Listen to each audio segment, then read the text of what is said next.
नमस्कार दोस्तों। आज सुबह का द हिंदू न्यूज़पेपर का फर्स्ट एडिटोरियल डिस्कस करते हैं, जिसका टाइटल है रिव्यूइंग रेमिशन। अब ये देखो, बात कर रहा है जो बिल्किस बानो का जो रेप केस है 2002 में, जो गुजरात में जो दंगे हुए थे उसके दौरान। तो उसी पर आज का ये आर्टिकल बेस्ड है। अब कैसे उनको जो सज़ा दी गई थी, फिर कैसे उनको सज़ा में छूट दी गई है, तो ये कितना सही है और कितना गलत है, तो ये बता रहा है स्टेप बाय स्टेप। चलो, इसका टाइटल है रिव्यूइंग रेमिशन। देखो, रेमिशन होती है आपकी सज़ा माफ़ी। अब ये जो सज़ा माफ़ी की गई है, इस पर रिव्यू किया जाना चाहिए, फिर से इस पर पुनर्विचार किया जाना चाहिए, इस पर ख्याल किया जाना चाहिए। रिव्यू करना होता है समीक्षा करना किसी चीज़ की, फिर से दोबारा से। और रेमिशन देखो होती है जो सज़ा माफ़ी जो छूट दी जाती है जो टाइम पीरियड में। जैसे कोई उम्र कैद की सज़ा काट रहा है और उसने उसमें से कुछ 2 साल या 4 साल कुछ अच्छे बिहेवियर के साथ बिताता है, तो जज साहब को लगता है कि इसने सही है, अच्छे बिहेवियर के साथ बिताता है, तो उससे कुछ उसको जो छूट दी जाती है टाइम पीरियड में, जो उसकी जैसे 2 साल या 3 साल जो कम कर दी जाती है, उसको कहते हैं रेमिशन, जो राहत मिलती है जो सजा में। अब इसका टाइटल पैराग्राफ देखते हैं। अब एससी यानी जो सुप्रीम कोर्ट है, SC should lay down norms for release of convicts on रेमिशन। अब ये बात कर रहा है जो सुप्रीम कोर्ट है, उसको शुड ले डाउन करना चाहिए, स्पेसिफाई करना चाहिए, बताना चाहिए नॉर्म्स जो है, रूल्स और नियमों के बारे में। फॉर के लिए, जो किसके लिए हैं जो रूल्स, रिहाई के लिए, रिलीज के लिए। और ये किसकी हुई है रिहाई, कन्विक्ट्स की। अपराधी जो कन्विक्ट्स होता है, जो दोष सिद्ध हो जाता है जिस पर, विलियम के, जो अपराधियों की ऑन पर जो है रेमिशन, जो राहत है जो सजा माफ़ी में, तो उनकी जो रिहाई हुई है कन्विक्ट्स की, उन पर जो कुछ जो रेमिशन दी गई है, जो उनको सजा माफ़ी की गई है, इस चीज़ को सुप्रीम कोर्ट को स्पेसिफाई करना चाहिए। ले डाउन करना होता है, ले डाउन का मतलब स्पेसिफाई करना, किसी चीज़ को एक्सपेंड करना, बताना। तो यही कह रहा है कि इस जो नॉर्म्स हैं, जो रूल्स हैं वो सुप्रीम कोर्ट के, वो रिहाई जो हुई है अपराधियों की, उनमें कैसे उनको जो छूट मिली है उनकी जो सज़ा माफ़ी में, तो इसको बताना चाहिए सुप्रीम कोर्ट को, स्पेसिफाई करना चाहिए। अब देखो, यहाँ पर ये सुप्रीम कोर्ट आपका ये सब्जेक्ट है, और शुड ले डाउन क्या है, आपकी वर्ब है। यहाँ पर मैंने सब्जेक्ट और वर्ब को आपका रेड और ब्लू कलर दिया हुआ है। जो सब्जेक्ट है वो रेड कलर में है, और जो वर्ब है आपकी जो ब्लू कलर में है। एक सेंटेंस की आप भी अगर अंडरस्टैंडिंग लेना चाहते हो, तो उसमें अगर सब्जेक्ट और वर्ब को पकड़ना सीखते हो, तो एक सेंटेंस की बेटर अंडरस्टैंडिंग आती है, और कैसे इंग्लिश को पढ़ा जाता है। अब देखो यहाँ पर क्या हुआ है इस आर्टिकल में, कि 2002 के दौरान एंटी मुस्लिम दंगे हुए थे गुजरात में। तो उसी वक्त के दौरान एक घटना घटित हुई थी, जो बिल्किस बानो नाम की लेडी है, उसके साथ में 11 लोगों ने क्या किया था, गैंग रेप हुआ था। तो उन दोषियों को कैसे सज़ा मिली है, और कैसे हमारे कोर्ट ने क्या है उनको कुछ रेमिशन राहत दे दी है, तो उसी पर ये बात कर रहा है। चलो, एक कहानी की तरह से एक इंटरेस्टिंग वे में इस आर्टिकल को पब्लिश करते हैं, देखते हैं। चलो, अब ये कह रहा है, public spirited activist have done well to challenge in the supreme court the premature release of 11 convicts who were serving life terms for the gang rape of a woman and the murder of at least 7 people during the 2022 anti-Muslim pogrom in Gujarat। अब public spirited activist है जो सामाजिक कार्यकर्ता हैं। Spirited होता है जो बहुत ज़्यादा यानी जोश से भरे हुए हैं। कैसे, जो पब्लिक जो सामाजिक जोश से जो भरे हुए हैं, समाज की भलाई के लिए जो काम करते हैं, उनको कहते हैं सामाजिक कार्यकर्ता। इन्होंने हैव डन वेल किया है, अच्छे से इन्होंने किया है। क्या किया है इन्होंने, क्या कर चुके हैं ये, चैलेंज किया है, चुनौती दी है सुप्रीम कोर्ट में। सुप्रीम कोर्ट के अंदर इन्होंने चैलेंज किया है कि जो प्री मैच्योर रिलीज है, प्री मैच्योर होता है जो समय से पहले ही जो रिहाई है 11 कॉन्विक्ट्स की, अपराधियों की, जो थे, जो हुवर थे, जो सर्विंग कर रहे थे, काट रहे थे उम्र कैद की सज़ा, लाइफ टर्म होता है, जो उम्र कैद की सज़ा काट रहे थे। किसके लिए काट रहे थे? फॉर के लिए, गैंग रेप के लिए। जो गैंग रेप किसका किया था? एक वुमेन का, एक महिला का जो गैंग रेप किया था उसके लिए ये सज़ा काट रहे थे। और मर्डर किया था एटलीस्ट 7 पीपल, कम से कम 7 लोगों का इन्होंने मर्डर भी किया था 2002 के एंटी मुस्लिम नरसंहार जो हुआ था गुजरात में। अब ये 11 लोग थे जो एंटी मुस्लिम जो नरसंहार पोग्राम होता है, बड़ी संख्या में लोगों की हत्या करना पोग्राम। तो गुजरात में 2002 में एंटी मुस्लिम नाम एक दंगा हो रहा था, उसमें क्या था, 7 लोगों की इन्होंने जान ली थी और एक बिल्किस बानो नाम की लेडी थी उसके साथ इस रेप किया था। तो उसकी वो उम्र कैद की सज़ा काट रहे थे। तो उसमें क्या है कि जो हमारे जो सोशल एक्टिविस्ट हैं इन्होंने सुप्रीम कोर्ट के अंदर जाके चैलेंज किया है इस बात को कि जो समय से पहले इनको जो रिहाई की गई है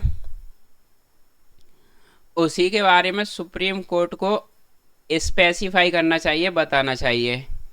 अब देखो ये यहाँ पर आपका जो सब्जेक्ट है पब्लिक एक्टिविस्ट होते हैं कार्यकर्ता, और इसकी बर्व है हैव डन। और दूसरा सब्जेक्ट है आपकी हु, और इसकी बर्व है बर सर्विंग। अब next, Bilkis Bano the survivor has not moved the courts so far, what it is clear that the controversial order of Gujarat government granting remission to the convicts should be subject to judicial review। अब ये कह रहा है जो बिल्किस बानो नाम की जो ladies है, अब देखो ये कोमा से कोमा लगा के बता रहा है जो सर्वाइवर हैं, जो सर्वाइव कर रही हैं, जिन्होंने सर्वाइव किया था, उन्होंने हैज नॉट मूव्ड नहीं किया है, अभी तक वो कोर्ट में नहीं गई हैं। सो फार अभी तक उन्होंने कोर्ट नहीं गई हैं। अब क्यों? अब ये बता रहा है लेकिन इट इज़ क्लियर, लेकिन यह स्पष्ट होता है, क्या स्पष्ट होता है कि दैट जो कंट्रोवर्शियल जो विवादास्पद जो ऑर्डर है, आदेश है किसका? जो गुजरात सरकार का। अब ये ऑर्डर क्या करता है? जो आदेश है जो ग्रांट करता है, जो राहत देता है सजा माफी की, किसको? कॉन्विक्ट्स को, अपराधियों को। अब इस ऑर्डर को शुड भी जो होना चाहिए, शुड भी होना चाहिए, सब्जेक्ट टू होता है अधीन होनी चाहिए, रिलेटेड होना चाहिए न्यायिक समीक्षा से, जुडिशियल रिव्यू से। जुडिशियल रिव्यू होता है न्यायिक समीक्षा जो की जाती है उससे ये जुड़ा हुआ होना चाहिए। अब ये सब्जेक्ट टू होता है आपका किसी चीज़ के अधीन होना, सब्जेक्ट टू। अब ये जुडिशियल रिव्यू यानी न्यायिक समीक्षा से रिलेटेड होना चाहिए, अधीन होना चाहिए। अब यहाँ पर ये ऑर्डर है, इसकी वर्ब है शुड बी, सब्जेक्ट, और बिल्किस बानो इसकी वर्ब थी यहाँ पर हैज नॉट मूव्ड, और इट इसकी वर्ब है इज। अब यही कह रहा है कि जो बिल्किस बानो है जो सर्वाइवर कर रही हैं, इन्होंने सर्वाइव किया था, वो अभी तक कोर्ट नहीं गई थी। ये बात स्पष्ट होती है जो गुजरात सरकार का जो ऑर्डर आया है 11 कन्विक्ट्स को, उनको जो सज़ा माफ़ी दी गई है, उनकी जो सज़ा कम की गई है उस पर, तो ये जुडिशल रिव्यू से रिलेटेड होना चाहिए, यानी जो न्यायिक समीक्षा से रिलेटेड होना चाहिए। अब देखो ये सेंटेंस है एक आपका जो सो फार। अब यहाँ पर ये देखो जैसे ही अगर आपके सेंटेंस होते हैं कुछ, इनमें ट्रिगर वर्ड होते हैं। अब अगर आपको इसको पास्ट में बनाने की कोशिश करोगे तो ये गलत हो जाएगा, पास्ट में नहीं बना सकते। जब ईयट, सो फार, नेवर, कुछ ऐसे ही ट्रिगर वर्ड होते हैं जब सेंटेंस के बाद में आ जाते हैं तो इन्हें हम प्रेजेंट परफेक्ट में ही बनाते हैं, ठीक है। तो इस वजह से हैज मूव्ड क्या है, हैज प्लस के B3 जो होता है, हैज है B3, उसको कहते हैं प्रेजेंट परफेक्ट। अब that those found guilty of multiple murders including that of a 3 years old child and a gang rape were found suitable candidates for premature release is अनअसेप्टेबल। अब जो प्री मैच्योर जो release हुई है वो अनअसेप्टेबल क्यों है ये बता रहा है। अब जब भी सेंटेंस में देखो दैट और दोज दोनों एक साथ आ जाएं तो इसका मतलब क्या होता है, यह बात के। अब कौन सी बात के, क्या दोज जो फाउंड वो लोग जो पाए गए थे अपराधी, गिल्टी पाए गए थे मल्टीपल मर्डर्स में, बहुत सारे हत्याओं के लिए, मर्डर्स के लिए, जिसमें शामिल है 3 ईयर ओल्ड चाइल्ड, एक 3 साल का बच्चा भी, including that of a 3 year old child, और एक गैंग रेप, एक 3 साल का बच्चा और एक गैंग रेप हुआ था जो बिल्किस बानो के साथ, इस चीज़ को शामिल करते हुए ये वर फाउंड सुइटेबल कैंडिडेट। ये कैसे थे, वर फाउंड थे, ये पाए गए थे सुइटेबल कैंडिडेट, मतलब फॉर के लिए प्री मैच्योर रिलीज के लिए, समय से पहले उनकी जो रिहाई की गई है, उनको जो रेमिशन दी गई थी, जो सज़ा माफ़ी में जो उनकी जो टाइम पीरियड को कम किया गया है। प्री मैच्योर होता है जैसे आपका जो टाइम है 10 साल है, उसमें से 2 साल कम कर दी तो पहले ही 8 साल जैसे ही कंप्लीट की आपकी रिहाई हो गई। तो एक प्री मैच्योर जो रिहाई के लिए ये कैंडिडेट सुइटेबल पाए गए थे, तो ये बात बिल्कुल अनअसेप्टेबल है, स्वीकार करने लायक नहीं है। अब यहाँ पर देखो ये दोज, इसकी वर्ब क्या है आपकी, फाउंड है। अब दोज इसकी दूसरी वर्ब है दोज, वो लोग फाउंड सुइटेबल कैंडिडेट पाए गए थे, और ये बात बिल्कुल क्या है, इज अनअसेप्टेबल है। अब even otherwise there are specific legal grounds to question the government's decision.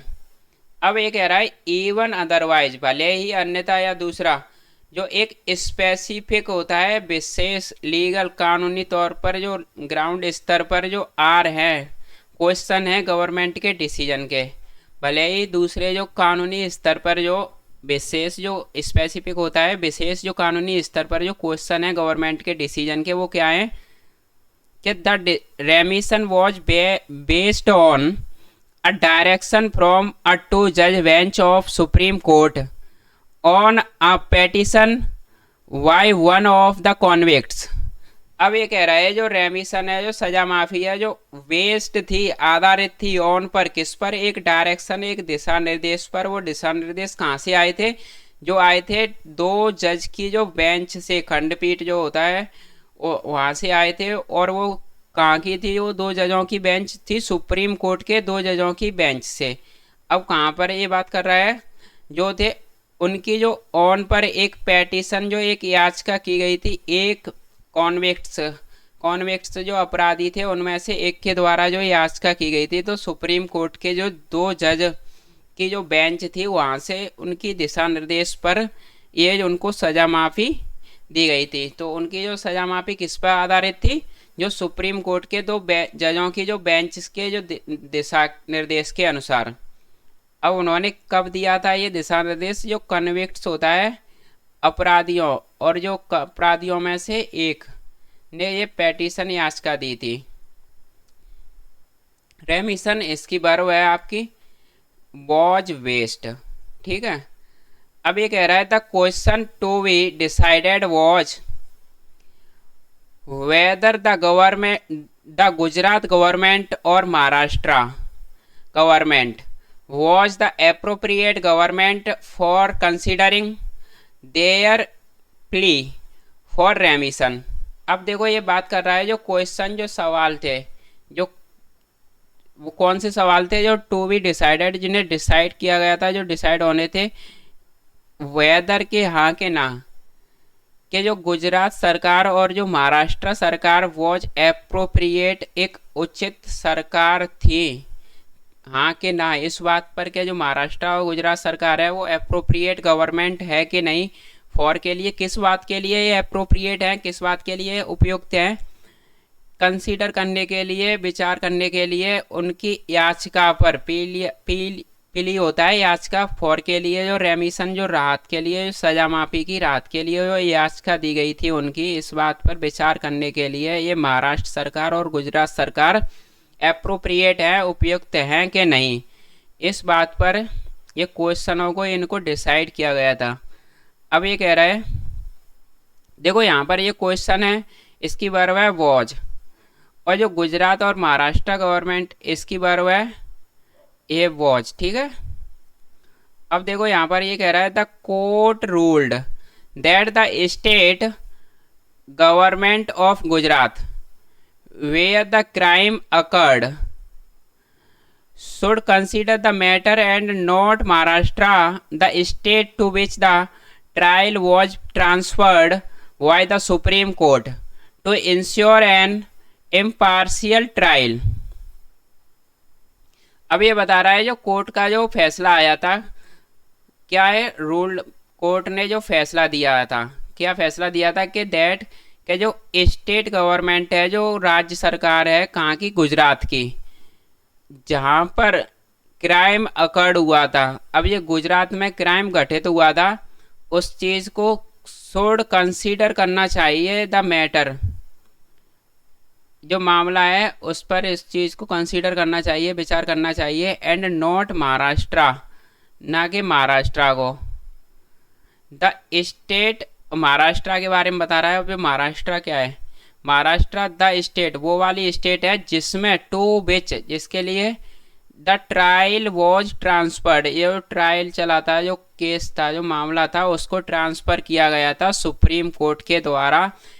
क्यों किया गया था, इंश्योर करने के लिए, इस चीज़ सुनिश्चित करने के लिए, एक बिना पक्षपात करे एक ट्रायल, एक कार्रवाई के लिए।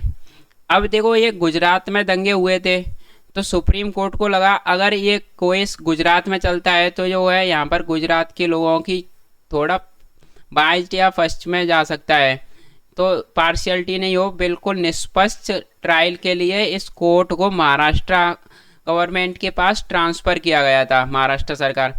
तो यही कह रहा है कि जो कोर्ट, जो स्टेट गवर्नमेंट है, इसमें जो गुजरात का जो कंसीडर नहीं करना चाहिए मामले पर, इसमें महाराष्ट्र सरकार को कोई डिसीजन नहीं है, कोई हक नहीं है, गुजरात सरकार ही इस पर इनको रेमिशन यानी छूट देनी चाहिए कि नहीं, इस पर गुजरात सरकार का ही डिसीजन होना चाहिए फाइनल।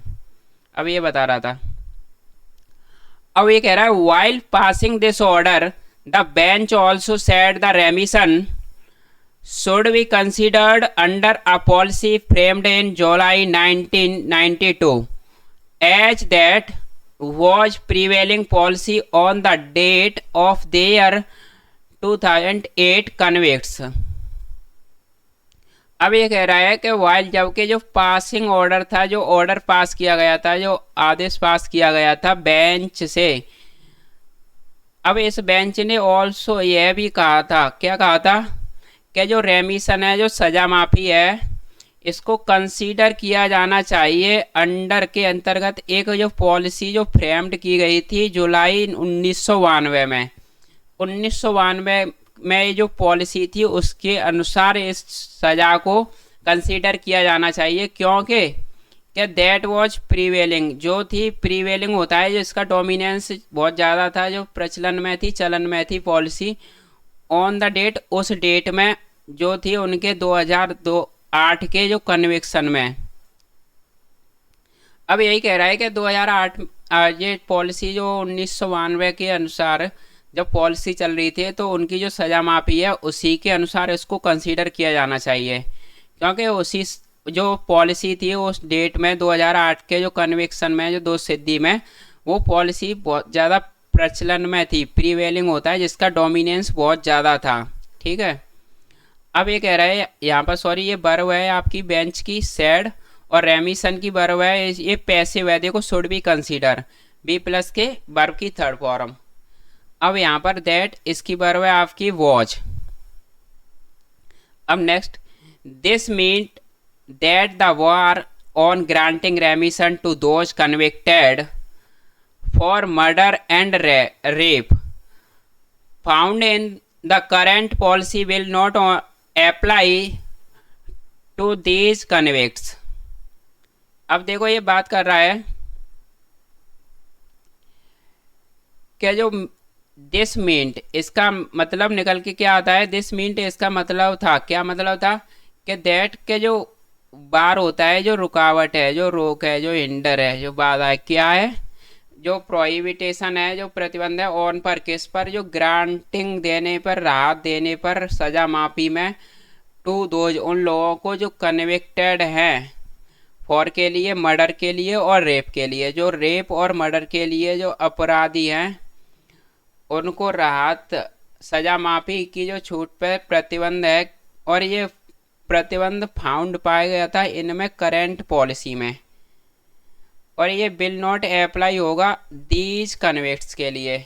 अब देखो ये कुछ रेस्ट्रिक्शन लगे थे कि जिन्होंने मर्डर और जो रेप किया है उनको इस पॉलिसी में कोई भी सजा माफी नहीं दी जाएगी, ऐसा उस पॉलिसी में लिखा हुआ था। और इन जो अपराधी हैं मर्डर के और रेप के, इन पे ये चीज़ अप्लाई नहीं होती है, उन पे कोई सजा माफी उनकी नहीं होती है, उस पर कोई उनके टाइम पीरियड में कमी नहीं आती है।